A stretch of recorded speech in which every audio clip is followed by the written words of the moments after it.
There you have it. Another fantastic episode of Frieren Beyond Journeys In. What an amazing episode. Honestly, there's a side of me that was like, I was expecting this to be like an entire episode of fighting Aura. And it just turns into a whole backstory. And I'm like, at some point in the episode, I'm going, wait, are we not even going to get the finishing of Aura? Like, is this entire episode going to be a backstory? And then we won't even get to see the actual fight with Aura? But no, there was 3 aspects of this episode that I really, really, really loved. One is the constant consistency in the writing of the demons themselves. I like how everything ties in together to keep this consistent layout of how the demons are. Now, it's not an overly complex system that they have with the demons. They're just monsters that mimic humans. I don't want the writer to overcomplicate who the demons are for the sake of overcomplicating it. I'd rather them stay consistent, set a ground base of rules, and always stick with it. Yes, the second aspect is getting Frieren's story. Getting her whole story with Flamel, all that kind of stuff is fantastic. I love seeing that origin story. And yes, additionally, seeing how much Flamel is literally Frieren. Like, everything that Frieren does is because of her. Her loving magic is the same, her hating demons the same, her wanting to extinguish them the same. She's basically carrying her legacy. And yes, additionally, all of her skills and everything is from Flamel, which is great. I love that aspect. And then yes, of course, the third being the fact that, similar to the first case here, we're keeping a consistency in the play and pride. How they ended up finishing off the fight with Aura, I had a couple of theories. The idea of one would be in the idea that, yes, Aura thinks that Frieren is playing into her trap. Like, use your mana, keep using your mana, and then I'll use this thing and it's done and over with. I got you. And Frieren's like, I don't care. Yes, you used all my mana, but you're still not going to control me. Because maybe Frieren knows something about that whole aspect of the control that she can break. Again, that determination that she's able to break out of it, similar to Granite's son. But no, they end up using it and play into the aspect of pride. Pride seems to be like a central focus of these demons, and it's kind of played out here. And the idea that Aura slips up because of her pride. And yet here, it blows up on her face. And additionally, Frieren ends up using it back at her by the best death possible. Like, the best way you can kill somebody like Aura, somebody that's so confident in their ability and has been using it for so long, why not make them use this spell that they've been mastering their entire life on themselves? That's the best way to just rub it in their face. Yes, Frieren could say, stand still and blast her, just to show that she's stronger by using her force. But no, she already proved that. She already proved her strength by controlling Aura. So yeah, all that stuff is fantastic. But as per usual, let's dive through the episode scene by scene. I really want to focus on the backstory first, and we'll talk about Aura and that whole fight, which I pretty much said everything I'm going to say about that. But still, let's get into the backstory stuff, which is pretty much opening up the situation where Frieren's entire village had been wiped out. And I seen this in the preview in the previous episode. They kind of indicate this idea that at some point, somebody was ordered to take out all the elves. And yes, that was the case. This entire village of elves that Frieren was living in was wiped out by this basalt. And apparently, according to some other demons later on, they claim that yes, they were ordered by the Demon King to come and wipe out those elves. They even pointed out the idea that they didn't even care about Flamel. Like, Flamel's over here, and they're like, we don't care about you, just leave the elf and leave. We don't care about you, you're insignificant, which again plays into the aspect of what Flamel's able to do with hiding her mana. They didn't see her as a threat, but yes, they were wiping out all the elves. So it's sort of indicating right here that the Demon King, at least, seeing the elves as a threat. Why order specifically to just wipe out the elves? Why not wipe out everybody in an area? Why specifically elves? It sort of indicate this idea that, yes, elves will possibly be more powerful than humans. Like, they are the greater threat to the demons. Now, we already indicated before that, yes, from Frieren's perspective, she understands that they don't have much tendency to romance and stuff like that, that they're a dying breed. That eventually the elves will cease to exist because they're just not having children. But it also sort of indicates this idea that there's a possibility that there's going to be a shortage of elves just because possibly in the past, the Demon King was wiping them all out. So they have two things going against them, and which explains why there's such a lack of elves. But yeah, at some point, Frieren does mention the idea that she was the most powerful of the village. And despite the fact that she was the most powerful, she was unable to protect everybody. But she did wipe everybody out.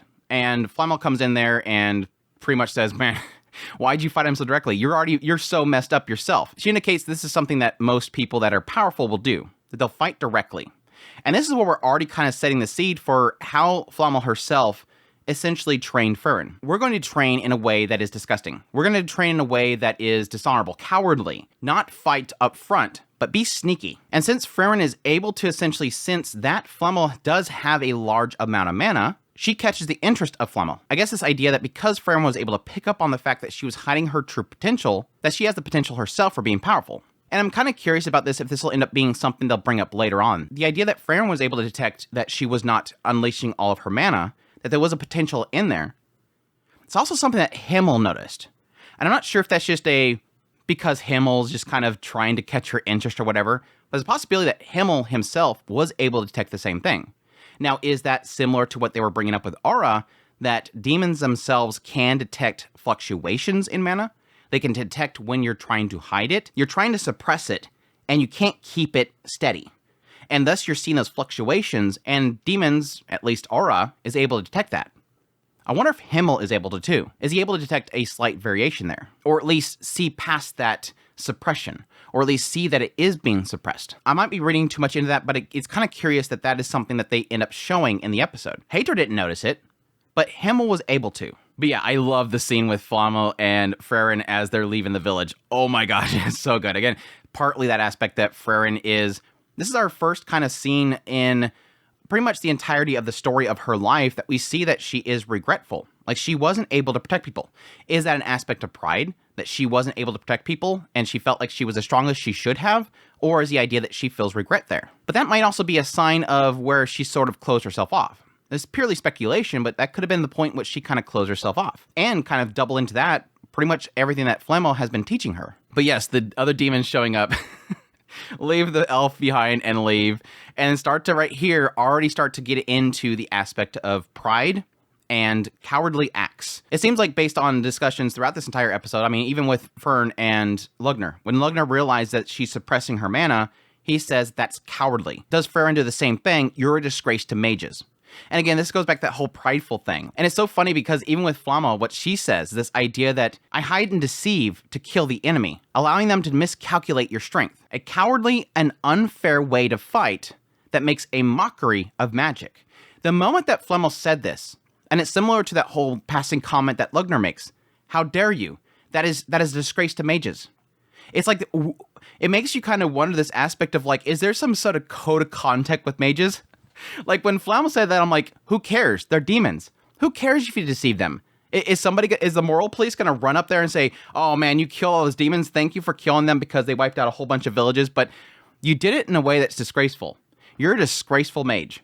It seems like there's some sort of pride aspect to mages themselves. Like, normally most mages don't want to do this. And this was something that Lugner kept saying even in the previous episodes, or it was like 2 episodes ago. And this idea of how their fighting is disgraceful. It's not honorable or whatever. And it's like, but you're killing each other. If it's a life and death battle, who cares about if you're being a good person or not? And it's like the idea of sneaking up and everything. It's like, why would you even do that? Isn't that a disgraceful thing? It is kind of funny when you have demons who are monsters that are just speaking human tongue. And you have life and death battle. You have massacres of villages, but yet right here, disgraceful. It's kind of an oddity here. And I'm curious if they'll get more on that later, because that's pretty much the entire episode from what Flamel's doing to teach Frieren. She's teaching her to do something that's disgraceful, and that we will be the ones that will do it. Only you and me will be disgraceful, which is odd because, yes, technically she taught it to Fern, so to speak. You and me will be the one that's going to deceive people and be cowardly and be unfair to wipe out the demon race. But yeah, that whole shot was great because like she puts down I knew she wasn't gonna leave Frieren. I kind of thought that she was gonna leave Frieren there and then seem like she's running away, but then attack from the side again, not fight head on. But no, Flam was like, so let me show you how this is done. Blink, all these dudes that were apparently more stronger than Basalt, she just like literally in a blink of an eye, they just disappear. It sucks that we don't see that actual explosion, but seeing that like shockwave was just so great. And then cutting back and there's this big crater. They're just, again, gone. She just hit the delete button and they're gone. It was so great. But again, it kind of plays in that idea that Flamel was deceiving them. They came up there, they thought that she was weak. They thought that she was a nothing. Similar to what Lugner did with Fern and Stark. They're nothing. They're useless. They're not even in existence. They're a little rat in the side of the corner. I'm not going to pay them attention because my mana pool's amazing and I'm strong. It's so good. It's so good. But yeah, that starts the whole creation of Frieren as a warrior, which is pretty much Flamel passing on everything that she's known to Frieren, all for the sake of taking out the demon race. I like this whole scene where they're walking. I think it's like literally like the first scene. And this idea that everything applies to both them. They wiped out my entire village. Me too. I want to kill every single one of them. Me too. I love magic. Me too. Like everything, it's like we're kind of perverting magic itself. We're being cowards in the way that we use it. A way that's disgraceful to mage kind. But it's all for this goal.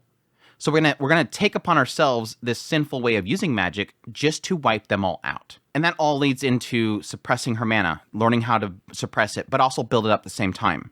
I'm kind of curious how long Flamel actually lived, because we get the indication later on that Frieren's been around for over 1,000 years. I don't think we've actually laid out exactly how long she's lived, but now she's kind of equating it as more than 1,000. But yes, she's technically been training her magic ever since Flamel died. So she could have been with Flamel. She indicates at some point, it's been like 50 years, something like that. So maybe been training with her for over 50 years. Then Flamel dies. And then Frieren, ever since then, for upwards of 1,000 years, has been constantly training. But it was kind of interesting because when they first had that scene with Fern and Lugner, I thought their special thing, their special power, the thing that Lugner thought was disgusting, I thought it was going to end up being the ability to drain mana. Because he's like, yes, your mana is really small. It should have run out. How did you keep attacking me so quickly and yet never run out? He thought that he could drain her. He thought that if he kept up his defenses, eventually she'd run out. She doesn't have as much mana as I do. Look at that little mana pool. I thought he was going to indicate this idea that Frieren figured out how to essentially pull mana from somebody else and use it against them.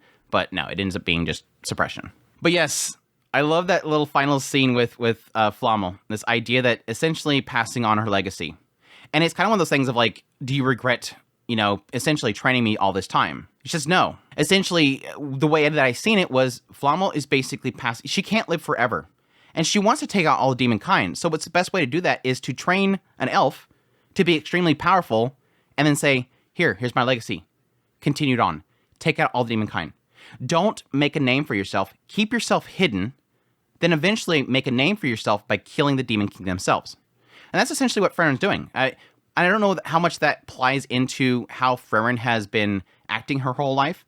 Is that it indicates that, yes, she wanted her to be secluded.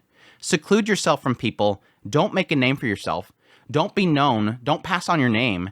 Don't leave this legacy. Just stay hidden and tell the Demon King. And I think the reason for that is that she wanted nobody to take note of her. What Flamel basically did to those 3 demons was the idea that she was a nobody to them. If they knew that she was Flamel, the legendary mage, which is a title that comes up later, that people created, if they knew how powerful she was, they would be on the offense to her. But that she wanted Frieren to stay a nobody until she got to the Demon King's door. And the Demon King's going to go, who's this? Her mana's low. I don't know who she is. Nobody talk about this lady. Boom. Gone. That deception is what Frieren had to live with for her entire life up to that point that she finally defeated him.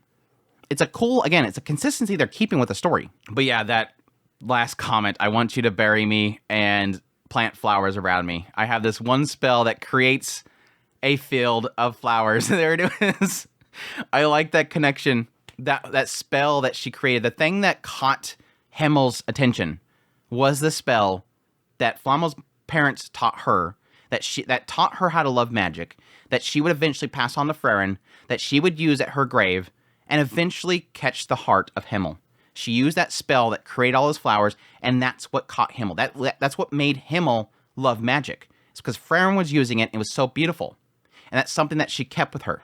It's so cool. It's such a cool little kind of tie-in. I love that turn. When Frieren turns to look at her, to teach me that magic. Oh, that just the flow of hair and everything looks so beautiful. Such a beautiful shot. There was one other scene in the past, and that was the aspect of talking about concealing magic and the idea that demons themselves cannot conceal their magic, or at least they don't want to. It implies this idea that, yes, they can do it. They technically do that whenever they want to hide themselves, if they want to walk in stealth, but they never keep their mana down. And that's because, unlike humans and other races, their status is in their mana. If they don't keep their mana pull out, it'll show they're weak. And they don't treat other weaklings well. Like, in their society, and it's kind of funny because at the same time she's talking about that, she's showing an actual poor child in an alleyway. And it's like this idea that like demon kind, if you're weak, that means your status is really low. You're pretty much like a poor person if your mana pool is low. Their magic is everything. They study their magic their entire life. They build their mana pool their entire life. That is their status, is their strength. They are, in the end, they are monsters that have just figured out how to talk like us. In the end, status is in strength. So for demon kind, it's a cruel fate to be weak. Unlike humans. And again, they show the child over here. But yeah, that's the idea that it's just like a noble person. If they, yes, they can technically conceal themselves by disguising themselves and going into public, but they'll never discard all their wealth because then they've lost it. Demonkind's the same way. They always have to show it. They have to constantly be showing it. And thus, that's why it's so easy for us to destroy them. Because they think that we're on equal footing, that we're showing our mana as well. It's the best way to deceive them, and yes, technically, you can always tell how powerful they are. And yes, we get to see Frieren as she continues her life after Flamel leaves. She's going around, studying things, traveling, all this kind of stuff, until eventually, Hamel comes by with the hero's party and says, oh yeah, we heard about this elf that lives in the forest for a long, long time. And then Hater's like, yeah, she's got like 1/5 of my magic. Pretty good. And again, Frieren's not a demon. She's not going to immediately turn and say, ha, you think that's all I have, and then shows it all. No, she doesn't care. Hater is discounting how much power she has because she's keeping it hidden. So she's not going to show it. She's not going to make a comment. She's going to accept it. Oh, who's this guy? He's kind of annoying. But again, Himmel sees it. That was the interesting part. Himmel seen something. I can tell there's something about you that makes you amazing. But yeah, that's all the past stuff, which I thought was absolutely fantastic. I love seeing them travel around. Love seeing that look into the demon kind. Love seeing essentially how Flamel has spent her entire life killing demons, how she did it, how she's always been essentially this cowardice mage. Again, which I'm really curious if they'll get into that whole thing. Why is there so much indication of that itself? Why does it matter, essentially? And yes, seeing where Frieren started and where she's come to. I'm sure that's not going to be it. I'm sure there's going to be more story around Flamel and everything. But at least that gives us like the core story of who she is and why Frieren is the way she is. Why I think there's going to be more is that, yes, Flamel was this person that had her compatriots and the people that she partied with, that she fought alongside, and all this other story around her and how that ties in with Frieren and how she lost her friends, her party members. That stuff I think is still going to be there to be told. This was just telling how she trained Frieren. But yes, the fight with Aura. We finally, the last minute, and again, I joked about this, and I would be perfectly fine with, immediately Frieren just blasts her and that's it. Because that would be so in line with the story. But no, it was all to kind of build up to show, one, that Frieren wasn't going to destroy these other knights. She wasn't going to massacre their bodies. She was going to cleanse them and free them because Himmel got mad at her. On the other end, it is, yes, Aura thinking that she's whittled down Frieren. But not only that, but always thought that Frieren had a weak mana pool. Even 80 years ago, you had the same mana pool. You've been wasting your time, haven't you? You're not powerful. I'm powerful. I've been around for 500 years. I am super powerful. I've been building up my mana pool. I'm super strong. And again, prideful, full of herself, and additionally, letting her guard down because she's so full of herself. Frieren even indicates the idea that I would have had a tough time if you just attack me, if you just overwhelm me with numbers. You have all those knights behind you. You could have overwhelmed me, but you didn't. And I'm thankful of that because this is much easier. This route is much easier. When you come up here with your little scale and you think that you can take control of me, but you didn't realize that I've been always concealing it, which I'm surprised she told her. That is one of those things where I assume that she would probably not tell Aura. Again, keep that a secret, not reveal it. Because what if there was a demon nearby that knows this? What if there's somebody nearby watching? She let her power be shown, and that's when the scale tips. I was very curious about that because it kind of indicated this idea that because she's keeping her mana suppressed, her soul on that scale isn't showing it. It wasn't until she released that the weight came to it. My assumption was that it was going to look like it's not heavy, but it's dense. So it would just immediately drop. Like literally she got the scale and the thing hits it and then bam, right to the floor. But no, it was cooler to have it be suppressed and it build up to this idea that you think that she's won. But no, in fact, she's had to release it. But yeah, that's when she reveals that, yes, I've been around for 500. It cannot be. You cannot have more mana than me. I've been around for 500 years. I've been building this up and you've been weak. Nope. I've been around for 1,000 years. So, yeah, that was great. But again, like at the very end, the big shocker was, does she just blast her? Does she take control of her and do something else to her? No. Kill yourself. And walks away. oof. It was like, and the animation for that was like, again, it's like, I know that this person's evil. Literally behind her is thousands of dead bodies. That's how evil Aura is. So I don't have any sympathy for her, but it's still like the animation of it was just like, ugh, it hurts. Seeing her like pull the knife up there. The hair, the detail in that, when she pulls it up there, literally it shows how sharp the blade is because her hair is being cut away as she's bringing it up to her neck. It was so crazy good animation. But again, it's all in what Frieren does here. It's almost a spit in her face in the idea that demons are full of their own pride. That's all they think about. They're cunning, but they're stupid at the same time because everything is about pride. Again, even the idea of expecting that Frieren is going to fight equal with her and not hide her mana is pride getting in their head. The thought of, well, we all have to fight equal. We all have to show our cards. And I am more powerful than you, and so I'm going to think I can take control of you. Pride. And how to spit that back in her face? Use her own power that she's so prideful of to take herself out. It's so screwed up but poetic at the same time. It's screwed up but poetic at the same time. I love it. And literally the episode just ends on that note. Just like literally boom, done. Like cut, done. Oof. That was a crazy end to the whole situation. And again, I love it. This entire episode was fantastic. Just so much consistency in the story itself. The emphasis of pride and the emphasis on cowardly fighting that Frieren has learned. And yes, technically, obviously, she has taught to Fern as well, which is kind of interesting. I never thought about it before, but I'll be curious if eventually we'll find out that warriors like Stark technically can have magic, and if magic can enhance a person in some way. Does Stark have a mana pool? Does it have a mana capacity or magic capacity? And that's why he's able to use his axe the way he does, create that massive strike that he does. Does that use magic? But yeah, I think that's it. I think that was episode 10. Again, juicy deets on the history and everything. Loved it. Hope you guys enjoy this video as always. If you did, make sure that like button down below, comment. Let me know what you thought of the episode. Additionally, if you're new to the channel, make sure that subscribe button to get my content. I do news, reviews, first impressions, top list. If it's anime, it's pretty much here. Additionally, if you like this content and you want to support the channel more, I have a Patreon link, tips link, super thanks, membership button down below. Greatly appreciate everybody that does. And y'all take care.